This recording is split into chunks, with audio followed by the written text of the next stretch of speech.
Assalamualaikum warahmatullahi wabarakatuh. Alhamdulillah, jumpa kembali dengan saya, Ibu Sumiati. Hari ini saya akan menjelaskan tentang cara menghitung taksiran kerugian piutang. Sebelum kita mulai pembahasannya, marilah sama-sama kita melafazkan basmalah. Bismillahirrohmanirrohim. Seperti yang telah saya jelaskan di video pembelajaran sebelumnya, yaitu tentang metode penghapusan piutang, bahwa dalam metode tidak langsung atau metode cadangan, itu di setiap akhir periode, perusahaan akan menetapkan berapa taksiran kerugian piutang yang disangsikan akan diterima pembayarannya. Jadi nanti perusahaan akan menghitung berapa nilai taksiran kerugian piutangnya berdasarkan metode yang akan digunakan. Untuk menghitung taksiran kerugian piutang, itu ada dua metode yang bisa kita gunakan ya. Yang pertama, kita bisa menggunakan pendekatan laba rugi atau pendekatan penjualan. Dalam pendekatan laba rugi, itu besarnya taksiran kerugian piutang ditetapkan berdasarkan persentase tertentu dari jumlah penjualan. Hasil perhitungannya itu merupakan jumlah besarnya beban kerugian piutang untuk tahun buku yang sedang berjalan, yang akan kita catat ke dalam jurnal penyesuaian dengan jurnal debit beban kerugian piutang dan kredit cadangan kerugian piutang.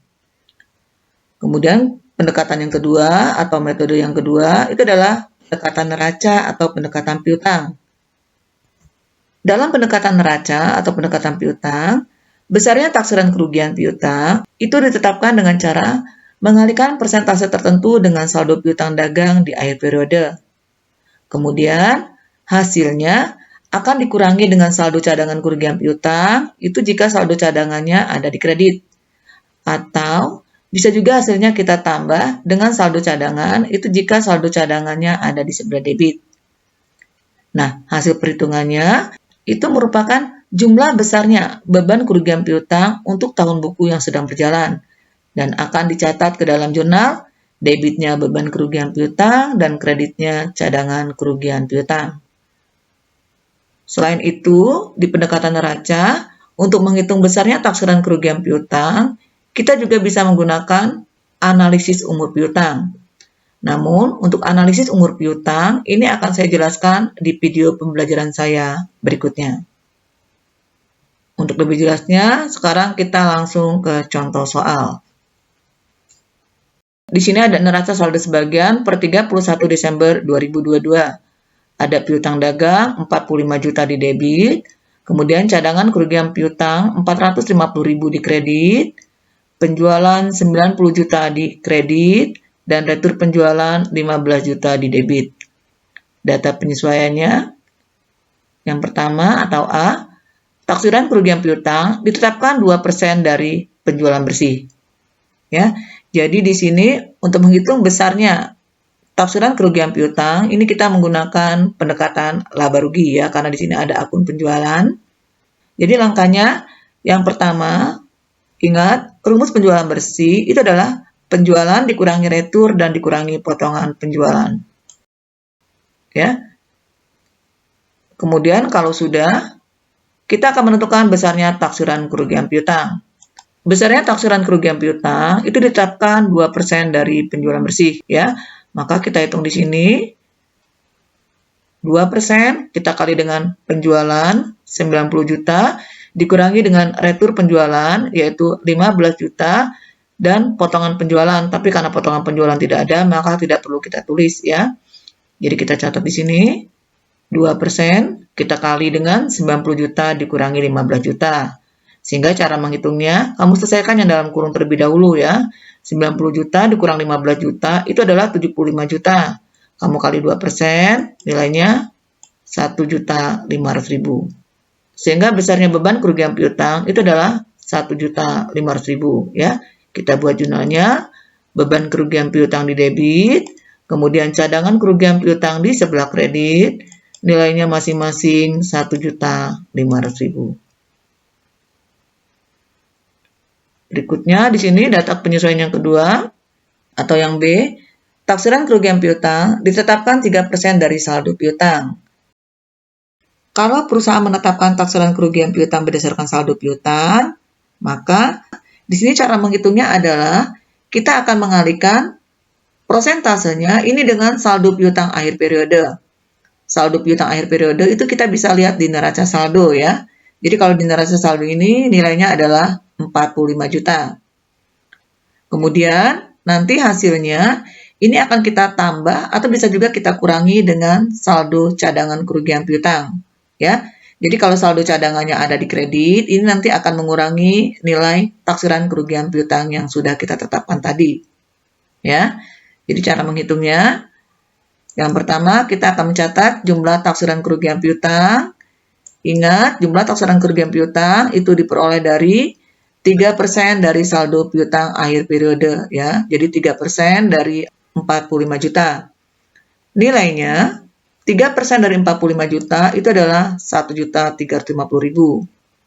Kemudian 1.350.000 ini akan kita kurangi dengan saldo cadangan. Ya, karena saldo cadangan ada di kredit. Ya. Saldo cadangan di kredit ini membuktikan bahwa masih ada sisa cadangan tahun lalu, ya. Nilainya 450.000, ya. Sehingga jumlah kerugian piutang tahun 2022 itu diperoleh dari jumlah taksiran kerugian piutang yaitu 1.350.000. Ini kita kurangi dengan saldo cadangan yang ada di kredit ya, yaitu 450.000. Sehingga nilainya 900.000. Ya, nilai ini akan kita catat ke dalam jurnal penyesuaian ya. Bunyi jurnalnya beban kerugian piutang di debit, kemudian cadangan kerugian piutang di kredit, nilainya masing-masing 900.000.